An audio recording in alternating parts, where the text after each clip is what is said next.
Welcome everyone to our Tagmarshal Webinar. In this expert session, we will be looking at 5 ways Glen Oak Country Club is managing pace and flow of play exceptionally well, keeping members happy during a busy season. And busy, you've all seen in the last 2 years. So we're delighted to have Danny Mulhearn join us. He's the PGA head golf pro at Glen Oak Country Club. Danny, how are you and welcome? Good morning, Bodo. Thank you for inviting me into the process. I'm doing great, thanks.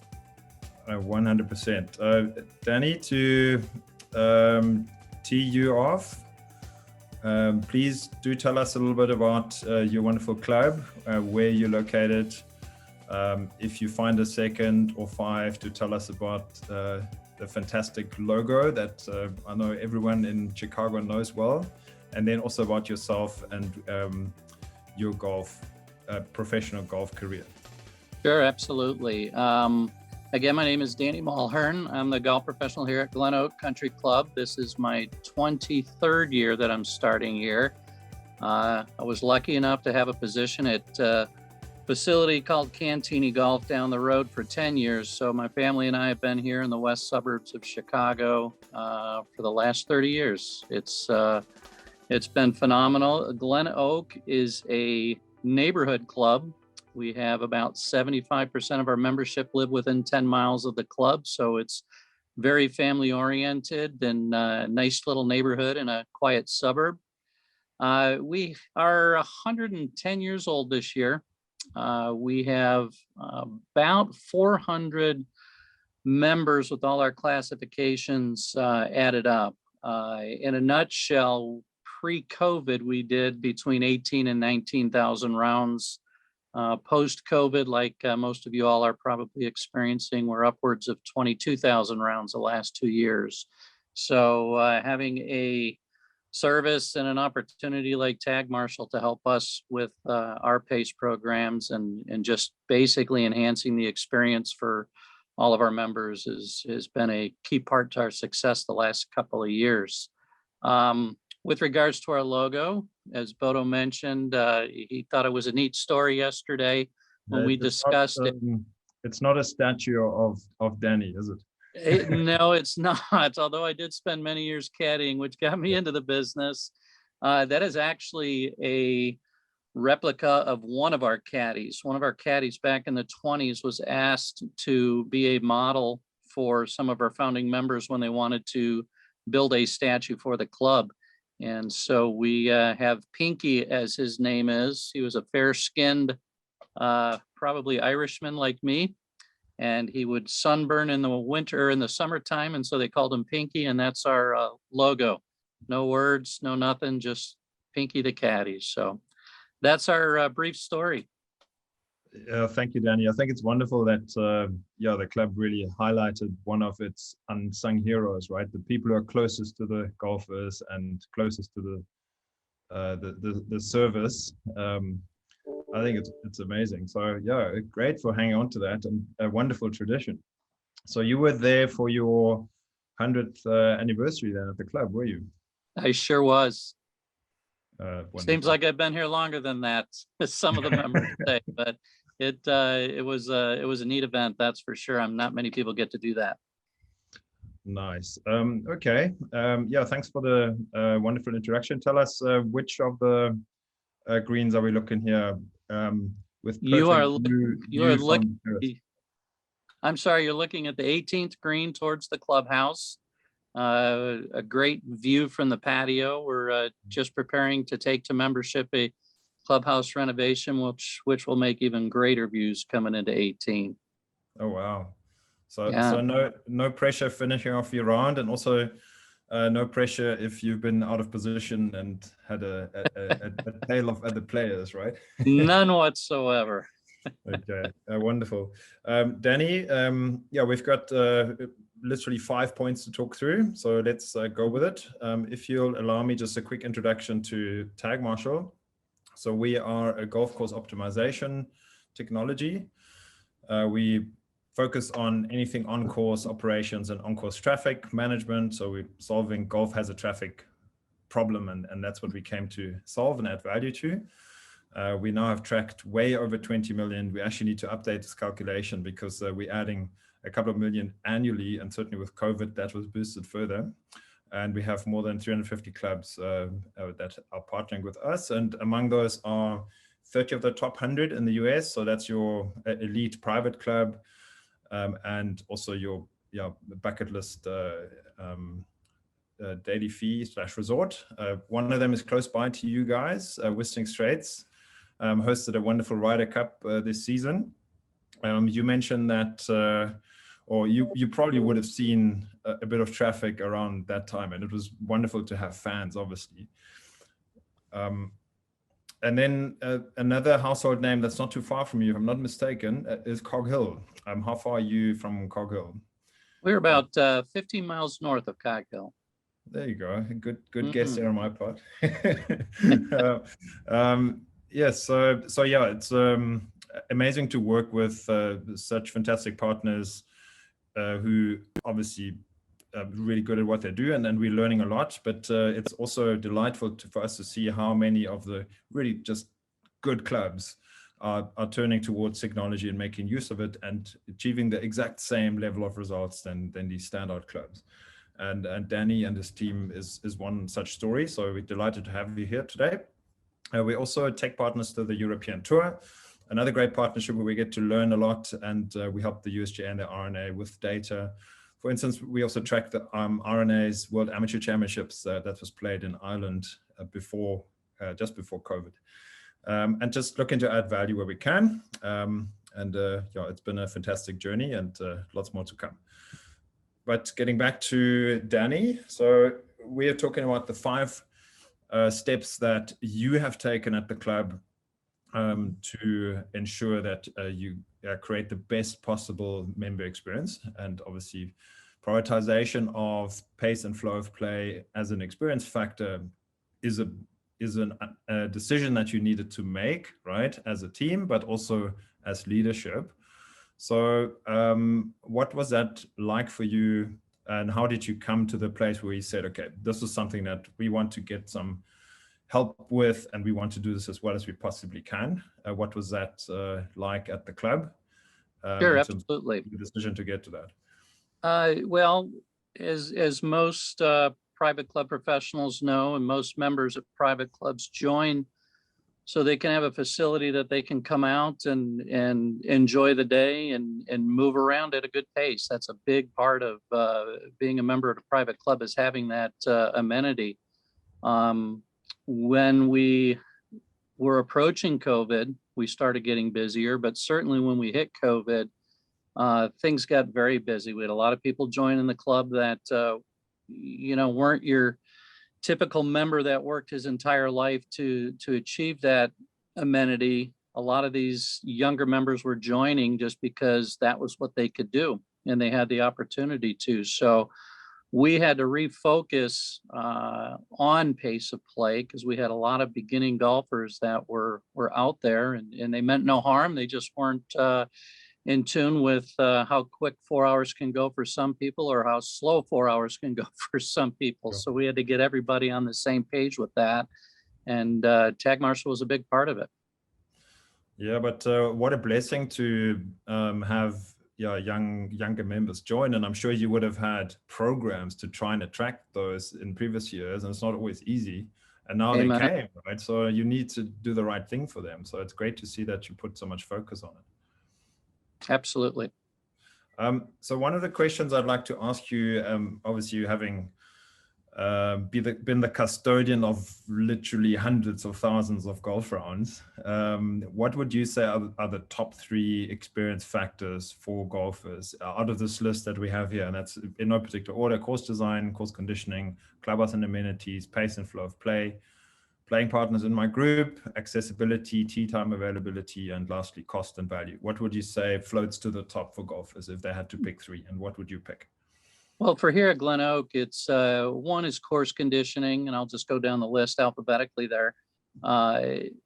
It's important that they have a course that they can brag about, especially when they bring guests out. They want them leaving knowing that they played one of the best conditioned courses that they were at. 2, I would say, is accessibility.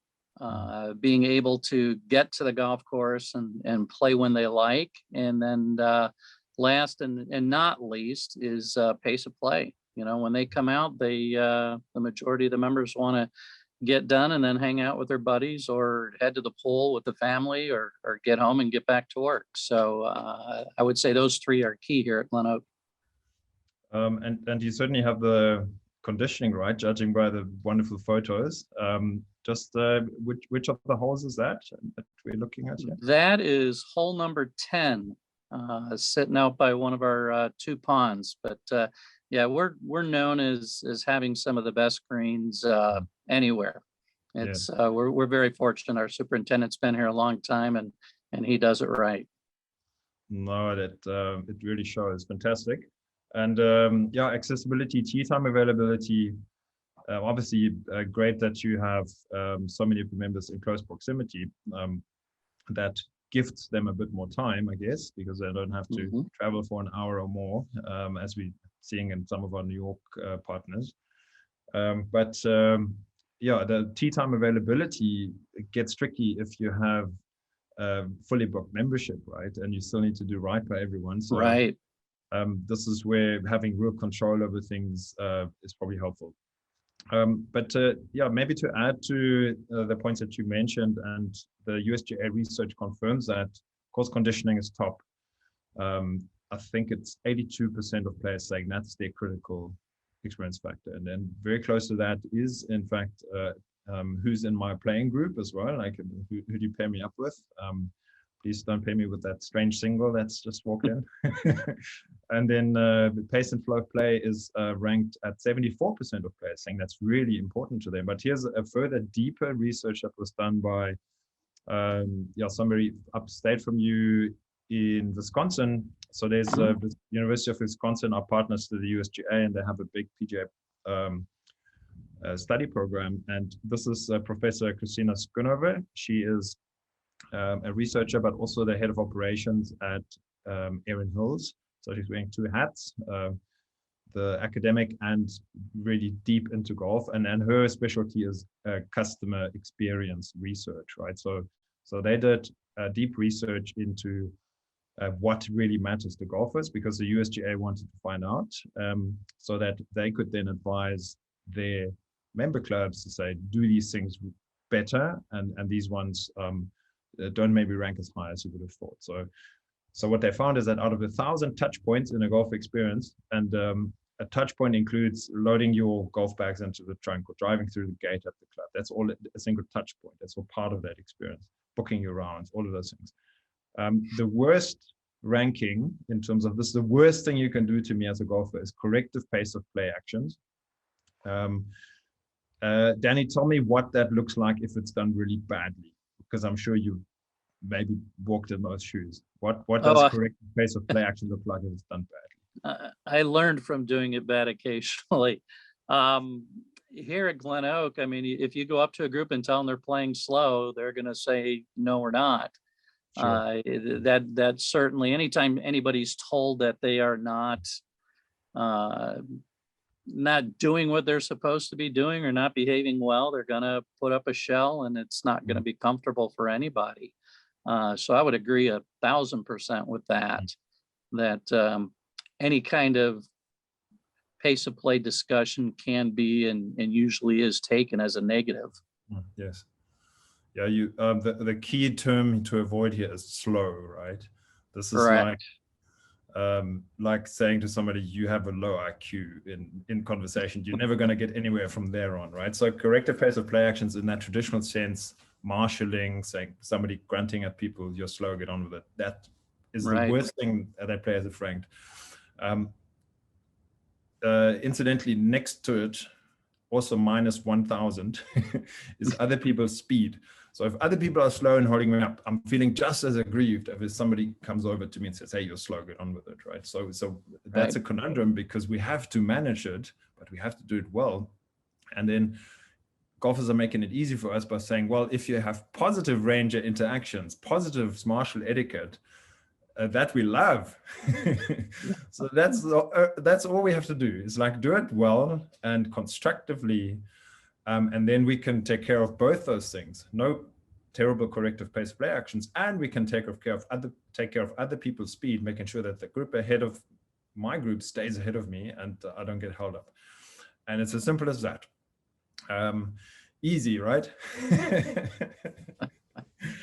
Not always, but thankfully there's ways in which clubs are going about that, that they're winning in this field, and we've seen how important it is to players. So you have implemented processes to improve the field flow and the pace. Another great photo, like hats off to your superintendent. It looks phenomenal. When can I join? You can join in about 10 years. Yes, yeah, thank you. And I need to be a bit list. closer. I need to be a bit closer too. In terms of processes, well, it revolves around technology for you. Danny, tell me, which of these Tagmarshal system options did your club go for? Sure, we have 52 golf carts here. So every one of our golf carts has got a tracking tag that's installed underneath the seat. None of the members know it's there. That's kind of nice. But also we are a heavy walking caddy facility. We got upwards of 200 caddies every year. We give out about $500,000 in caddy fees every year. And we utilize 20 of the walking tags. We don't need many more than that, just because of the number of people you can get on the golf course at one point between the carts and caddies. We don't need any more than that, but that's what we utilize, the walking tags and the cart tags. Okay, great. Maybe just to add a little bit more context. So the walking tag gets clipped onto a golf bag, or in your case, probably carried by a caddy. One in the group is enough. You're only as fast or slow as your slowest member of the group. So one is enough. And then the carts, they track themselves. Like that's invisible, and you know at any time where everyone is. And that's certainly adds to the line of sight and manageability. Now, what these units do is they send data to our system, and that system then processes that data, and there's algorithms that make sense of it, so that you have a real-time view that is smart of the play out on the course at any time. And then because we have all this amazing data, we also add analytics that the club can then look at. What's our day been like? What's our week been like? What's our month been like? And over time, you can look at comparative data. Are we getting better? What are metrics that we can look at to improve?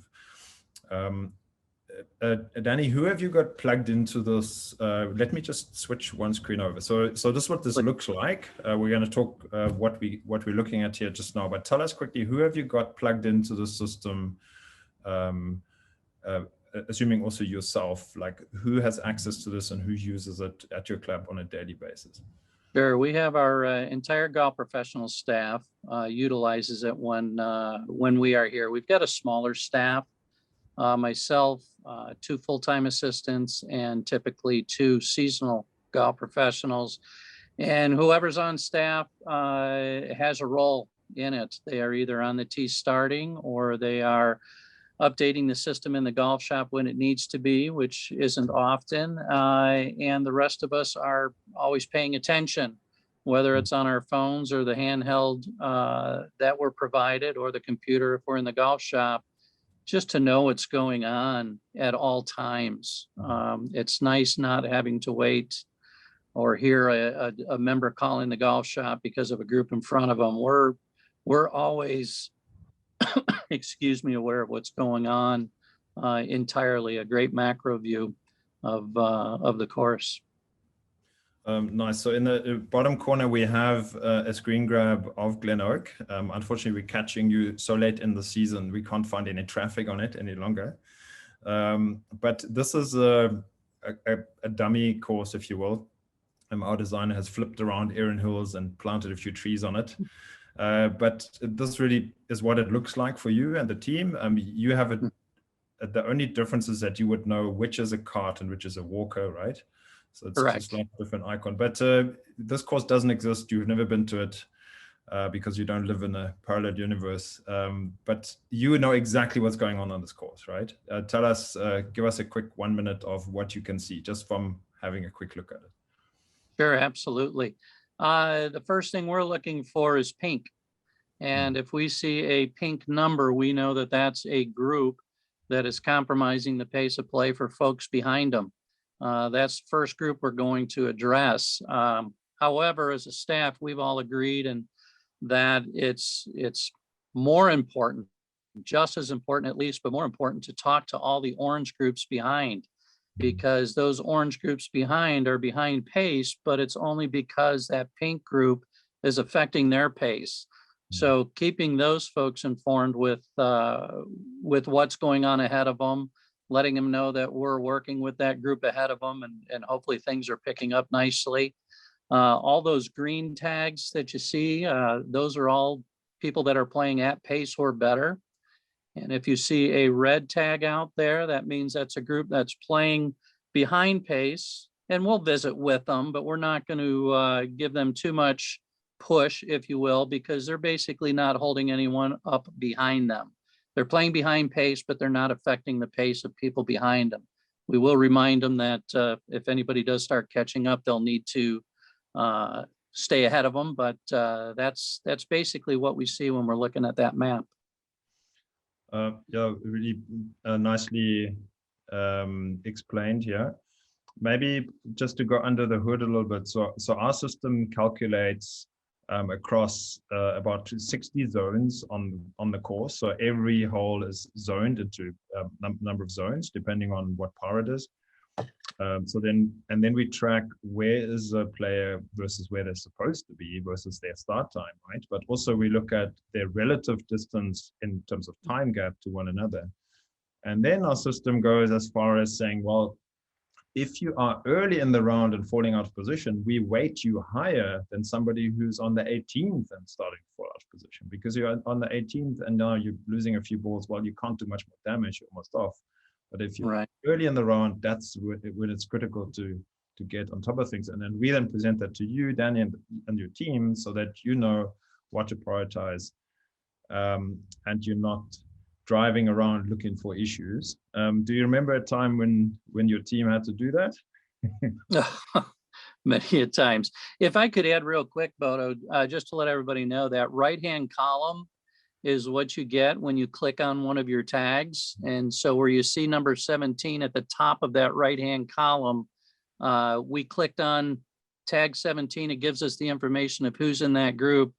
But a point I'd like to show that I really like, Bodo, and we haven't mentioned this in the past, but underneath pace trend, you can see the mini bar graph. And what that tells us before we go out there is that we can see that they were moving along pretty good and probably had a little bit of trouble starting on hole number 3, but most of the trouble on hole number 5. So we at least have some information to understand that, okay, maybe they lost the ball, hit one in the water, or whatever the case may be. But it's nice having that intel saying that they're just not chronically slow, and we can acknowledge that with them ahead of time. And boy, is that a positive when we can go up to them and say, hey, we know you started having a little trouble on this hole. No worries, just try to catch up. And they're like, wow, are you watching us from the trees? Or, how do you know that? It's a great tool. So thank you for that part of it. Yeah, thank you. That's great that you're pointing that out. I think maybe worth mentioning that the names of the players are also part of the information that you have. So you know who's who before you even head out there. Right. I know we have about 15 T-sheet integrations where that pulls automatically from the T-sheet. That's your, in the private club space, your 4 T's, Club Essentials, Jonas, and so on. I know that you don't have tee times and you really allow players to flow on, if you will, but you still want to know who's on. So how does your team make that work? What we do is we know about probably 80% of our play for the day first thing in the morning. And it takes us about 15 minutes to upload that manually into the system. It's a pretty easy process. We have every member name downloaded into the system. So all we have to do is start typing their name and it'll automatically populate. So that is that's extremely helpful, seeing who is in the group, because we can target before we approach that group who we're going to approach, because we all are pretty familiar with the personalities of our members, and there's some good people to speak to and others that you want somebody else to give them the message from within the group. So that is extremely helpful, and it's not task heavy on us, even though we don't have a tea time system. Great.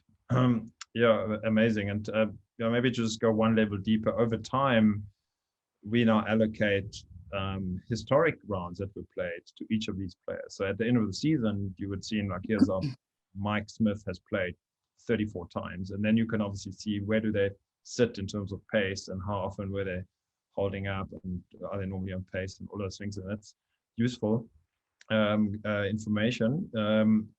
Let us jump one ahead. Here's another one of those screens. But what this shows is a tablet that's got the live information on it. And you mentioned that you're using those. You're also checking on your mobile phone when you get out there. So you have this with you, as it were. Do you ever show it to the players, or they trust you when you come and have a chat, and you don't? Well, that's a great question. And what we'll do is we will seldom use that to show it to a group that is pink, because all that does is continue on the negative story, and we don't want to do that.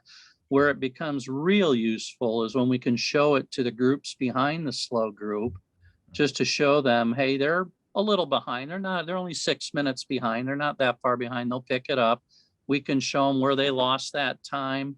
But more importantly, it gives them the story that we're working on it.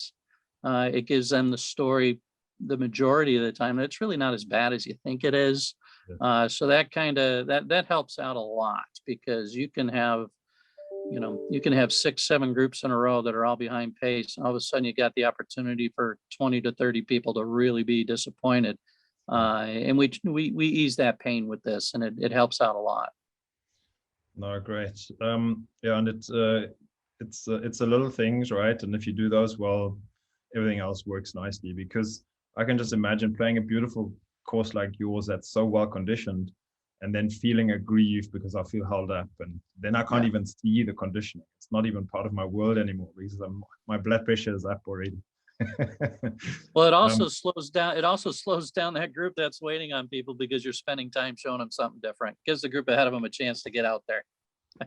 No, that's smart. That's smart. I'm going to make a note on that. Nicely played. Okay, then point number 3, and I promise to keep us on pace, and I think we're doing really well. We're 30 minutes in. Who would have thought? Identified which key pace and flow metrics to measure, because you can only improve if you measure things, and if you measure yourself and you've set standards, and then you achieve that, right? But you need to know what.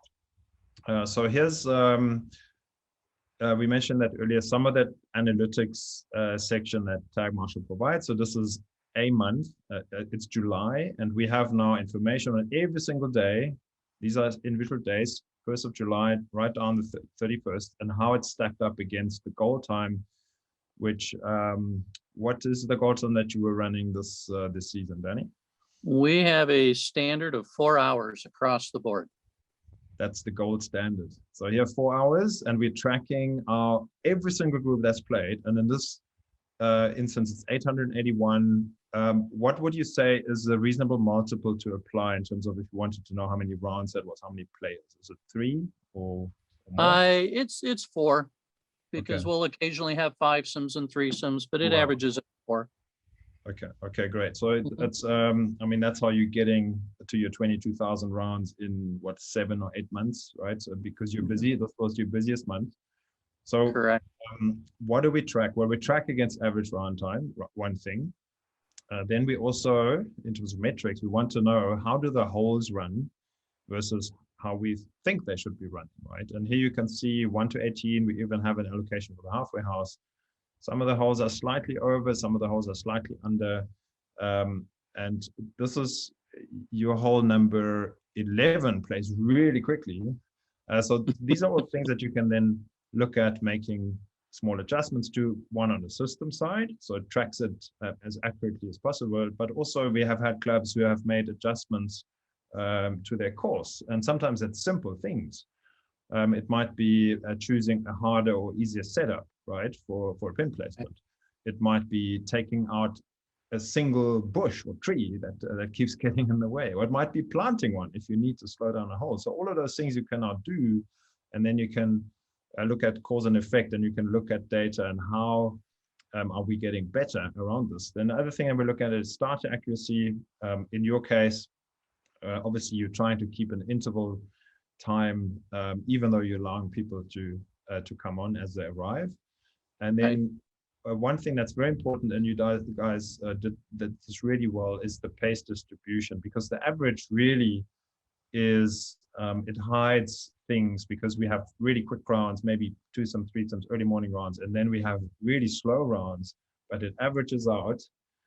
So the average is only one thing to look at. What we really want to see is how many of those rounds are on pace and fast, and how many are 30, 40 minutes over. So just to give you an example of what you've been able to do at Glen Oak. So in May, when you first started out, you had 700 groups. You're saying times it by 4, so that's your player base.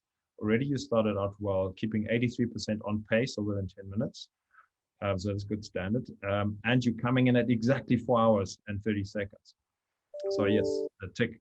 But now in July, because now you're getting into the system and your players are tuning into, hey, we are all in this together, and we're going to talk about that just now.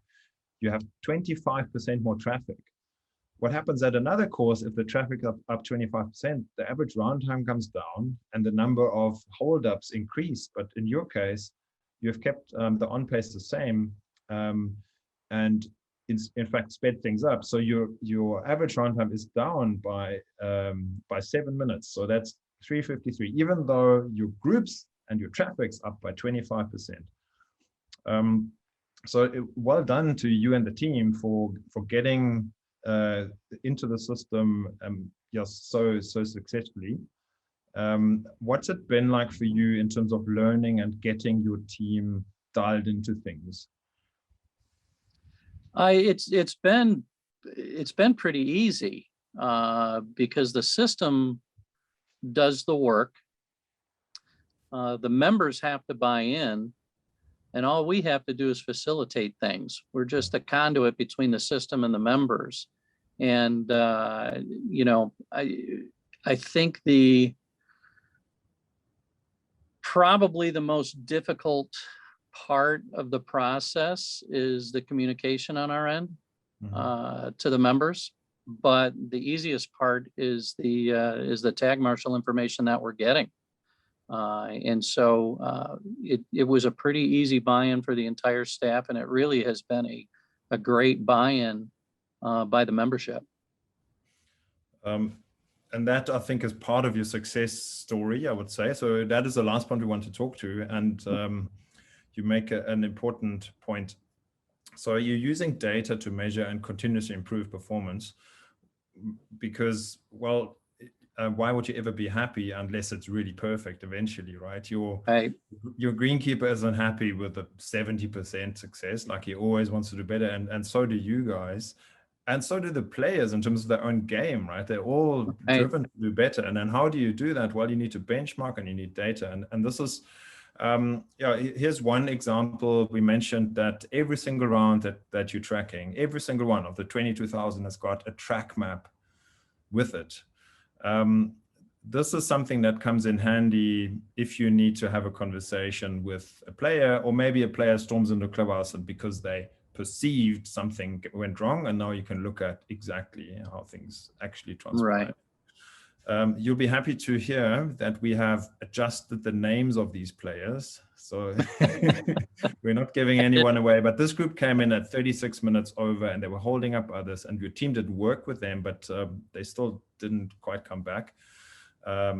So yeah, to have this information available, has it been helpful at all to you guys this season? Absolutely. You know, let me get away from the difficulty of it. The best part of all this is objective data. It's not us perceiving somebody as being slow, or a golf chairman not liking somebody because he's perceived to be slow.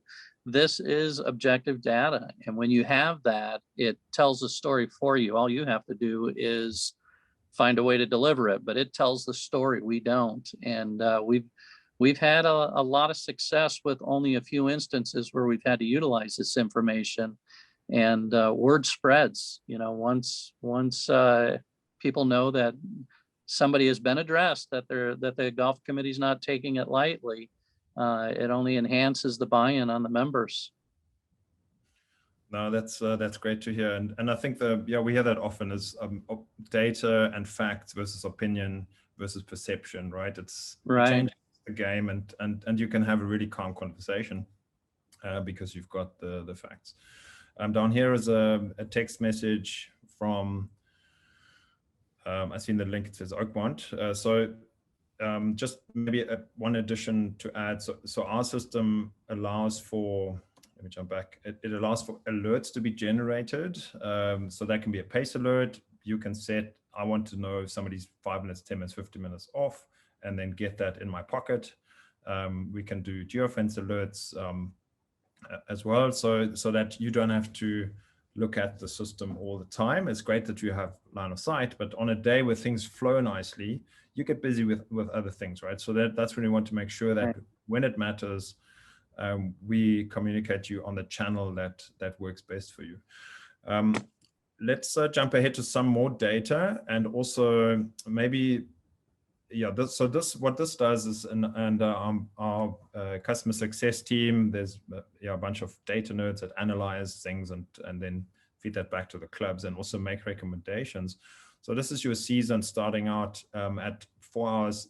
Obviously, you've done the training and you were ready to roll, and then a slight increase in rounds. So this is in average round time. So this is your green graph, but the important one is the gray one, which is number of rounds in the month. So these are individual months. So here's your busy period. It's really short, right? 6 months where things are happening. But what was fantastic to see just purely from a data point of view is that you've effectively achieved a 15-minute gain.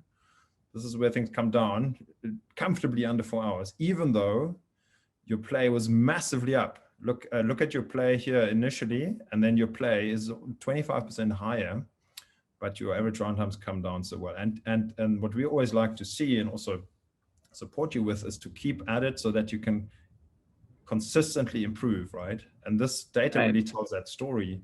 And that is why, we're delighted to award you with a Platinum Partner Award. And this is purely based on data, not because we like you, which we do, but purely based on your performance. And I think, when we're going to talk about member communication, this is something that we can obviously simplify, but this is a great story for you to share with your members because they have helped you guys achieve that. Would you agree?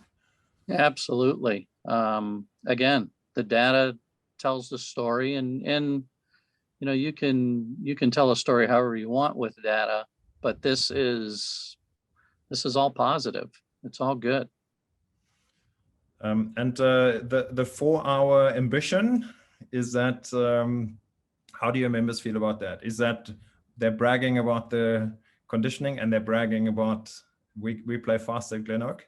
Well, it all depends on who you talk to about the 4-hour round. As we mentioned earlier, some people think 4 hours is a long time, and some people think 4 hours is too quick. But it's been a standard here at the club for a long time, and again, it's a big part of membership communication when they join. That is one of the most important things here, is that they keep pace, and this is helping us in a time where we need the assistance.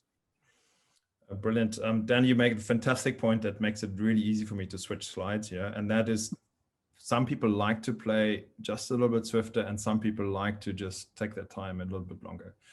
So another data set that our team has analyzed is, how does your course actually flow in terms of versus time of day, right? So here you've got your average round time, 7 to 8 a.m. is just under 3:30. And then it climbs up into the busy morning, and then just before sort of lunchtime, it starts to drop down again. And then later in the day, when there's not so much traffic, and again, the gray bar is how busy is it, like how many groups are out there. Later in the day, things speed up because there's hardly any traffic any longer. But where it matters is obviously your morning, right? So one of the things that, and you mentioned it now, some players really like to play more quickly, and they say, well, I would if I could. And others say, I'm okay, I'm okay playing for 5 or 4 hours, you know? So that the opportunity that many of our clubs now use is to tune their system into what we call variable goal times. Now, we would then look at this and what you could do next season. And I know that's something that you're busy discussing and evaluating. You could start your day, your first hour at 3:40 and say, okay, who puts up their hand, say we want to play quickly, and then you stagger up at 3:50 and then you move to the 4-hour standard, right? How do you think that would go down with the players, and do you think that this might help you get even quicker around Glen Oak? Well, I think our board is going to embrace it. One thing that we're constantly doing is being a private club and somewhat old school. We've got times where certain categories are allowed to play or not to play, and where we catch those peaks that you see in the 10 to 11 hour, and then the 2 to 3 hour, or the 1 to 2 hour. Those are during our guest times when we allow guest play. And so the members, the board can see that it does slow down during that guest time.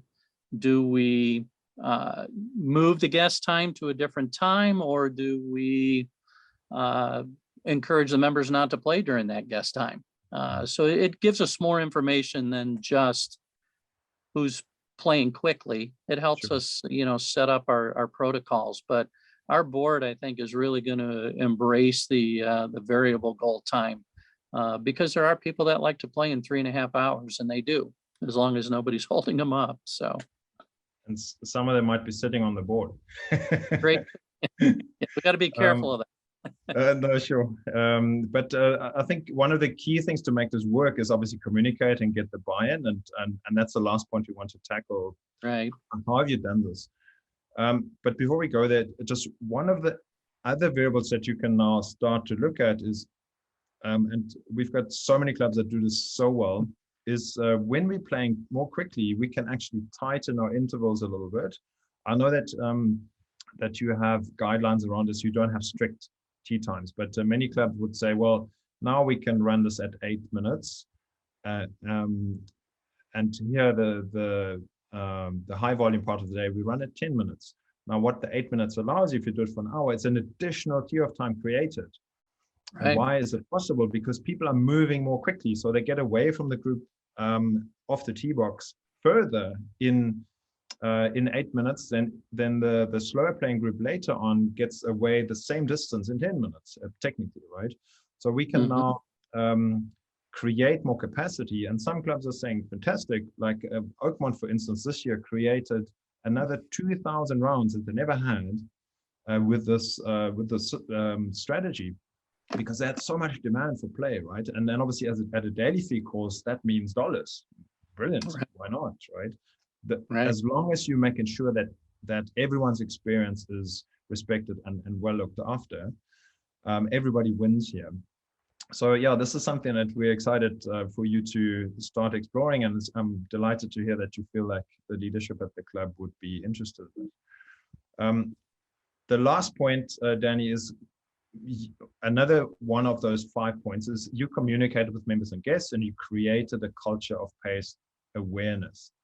Right. So it's no longer a grudge topic, but it's something that everyone's aware of, and actually there's some pride behind it. So tell us how you did that, and here's a few notes that we made.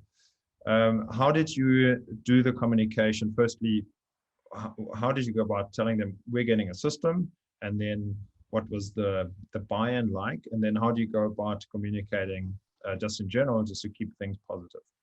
Absolutely. We began the process of communicating in the springtime via newsletter, both to the entire club, but also one dedicated from me just to our golfing members, acknowledging the importance of pace of play, that we accept that is important to them.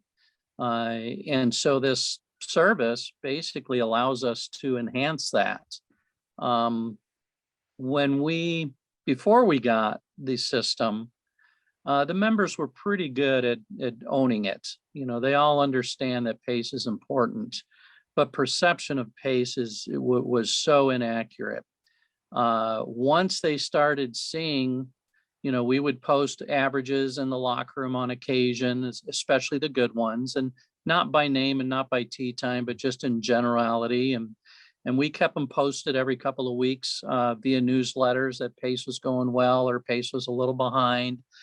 And in a matter of maybe 2 months, people were asking what their finish time was. People were asking what color their tag number was when we were driving around visiting with them. So no longer are they hiding when they see the staff driving around. They're anxious to see, how far ahead are we? How far behind are we? So our communication to them, and more importantly, their buy-in to the process, is what's made it so successful. We even have to a point where the majority of the members don't realize the carts are tagged, and we put our walking tags on the first tee with us so we can assign them as we're sending groups out. We've had a couple groups in a cart grab a tag when we weren't up there just to make sure that they were being documented because they wanted to play fast. Yes. And fortunately, we can find on the map that we've got 3 tags in one group, and that ain't right. So we go visit them, and there's been a lot of fun to it. Sure. It doesn't eliminate the slow players. All our clubs, we have our guys that defy the fact and don't agree that they're slow players, and they can be a challenge for us, but it brings all the information out to them, and having everybody on board has been a big help. Yeah, nice and well done. And you really put a good program in place and executed well on it. You mentioned that there are those that need a little reminder. So how do you make sure, if you have to, that you make sure that they know about it and also take it seriously? What is your process around that? Well, we have our golf committee is very active in that our process basically is a conversation with me and the member if a group is slow. And if it goes beyond that, they then get a letter from the golf committee where we will utilize one of the bar graphs that shows that they're a pink group that played slow, and it'll show all the yellow groups behind them or orange groups behind them. And so we've got data and we've got concrete information that shows how they impacted the pace of play for 10 groups behind them. And then beyond that, we haven't had to go any further. We haven't had to have any discussions or letting people know that they can only play during certain times of the day if they're not going to keep pace. Although those steps are in place, once we get beyond showing the graph and using the data to let them know that, you don't feel like you are impacting things, but you really were. Sounds like the information is making everyone's lives a little bit easier at the club. Absolutely, more transparent, no doubt. Yeah, sure. We are 50 minutes into our round here, and perfectly on pace. I'm a good caddy, am I not? No, I'm only joking. I hope there's some questions from our guests. Let's see if we can. Okay, there is a question here. Are you able to track maintenance staff and machinery? You mentioned your superintendent being a master. Or are there any tools they can use? I don't know if that's something that you do yet. We don't utilize it, but you can. I'm sure you can tag all your maintenance vehicles just the same to see where they are at and the traffic that they put onto the golf course. Yes, you're quite right. So in our world, on the map that they turn out as blue, and then we have different icons for a mower or just a mover. And often the superintendents then actually start looking at the live play, because if there's a gap in the field, well, they can send one of the team out to get things done, right? That might be hand irrigating or things like that. they can get more done, and they can also obviously keep line of sight of their team.